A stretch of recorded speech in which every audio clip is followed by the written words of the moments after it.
তো সূর্য পূজা সমাপ্ত হলো। দেখেন যে আজকে সূর্য পূজাতে কীর্তনপাড়াতে নাই করে 30,000 ভক্ত কিন্তু আমাদের এই কীর্তনপাড়াতে সূর্য পূজাতে আসছিল। তো দেখেন আমাদেরকে এখন সমাপ্ত হলো। তো এখন যার যার মতো সবাই প্রসাদ দিতে আছে। তো আমি একটা সাইটে আসলাম, সাইটে এসে মানে আপনাদের কাছে কথা বলতেছি।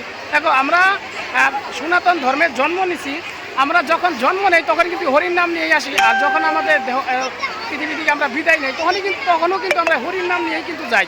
তো আমাদের এই সনাতন ধর্মের এই জিনিসটাই কিন্তু আমাদের লগে যাবো। তো আমাদের এইগুলা বাঁচিয়ে রাখা লাগবো, আমাদেরই এই সনাতন বাঁচিয়ে রাখা লাগবো আমাদের। তো আশা করি আপনাদের কাছে ভালো লাগবে। তো আপনি ভিডিওটা শেয়ার করে দিন, এটা কেমন লাগবে। রাধে রাধে।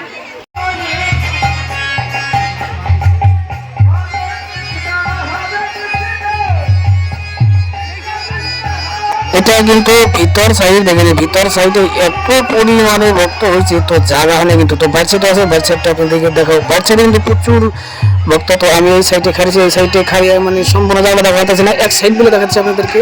ওদিকে যাবো, বাইর সাইডে দেখাবো আপনাদেরকে। এনে সূর্য যায় এখন।